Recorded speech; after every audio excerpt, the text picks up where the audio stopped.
ఈ బిజినెస్కి ముందు ఒక సింపుల్ హోమ్ మేకర్ని నేను.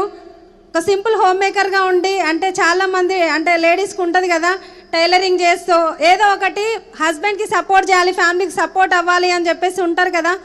నేను కూడా అట్లే స్టార్ట్ చేసిన, టైలరింగ్ చేస్తూ చిట్టీలు రన్ చేస్తూ తర్వాత ఏంటి అని అంటే డ్వాక్రా గ్రూప్లో బుక్స్ రాస్తూ ఏదో ఒక రకంగా డబ్బు సంపాదించాలి, శారీస్ బిజినెస్ చేస్తూ అన్నీ చేసుకుంటూ వెళ్ళినా నేను అనుకున్నంత అయితే ఇన్కమ్ అయితే రాలేదు.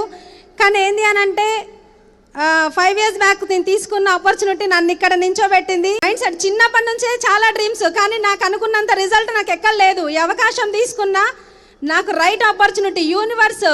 నేను ఎక్కువ నమ్మేది ఏంటి అని అంటే చిన్నప్పటి నుంచి నా లైఫ్ ఇది కాదు అని చెప్పేసి బ్రతికినా, కానీ నేను అనుకున్నట్టుగా నేను దానికంటే ఎక్కువ నేను లైఫ్ని ఇలా ఈ విధంగా లీడ్ చేస్తున్నా. బిఫోర్ వెస్టీజ్ ఒక సింపుల్ హోమ్ మేకర్గా ఉన్న నేను మైండ్ సెట్ మాత్రం అలా ఉండే. అలాంటి ప్లేస్లోకి యూనివర్స్కి ఏది ఇస్తే మనకు అది వస్తుంది. కానీ నేను చిన్నప్పుడు ఎప్పుడో ఇచ్చిన, కానీ ఇప్పుడు నాకు అనుకున్న డ్రీమ్స్, అనుకోని డ్రీమ్స్ కూడా నా దగ్గరకు వస్తున్నాయి. అర్థమవుతుందా అండి? సెల్ఫ్ ఇమేజ్ చాలా చాలా ఇంపార్టెంట్.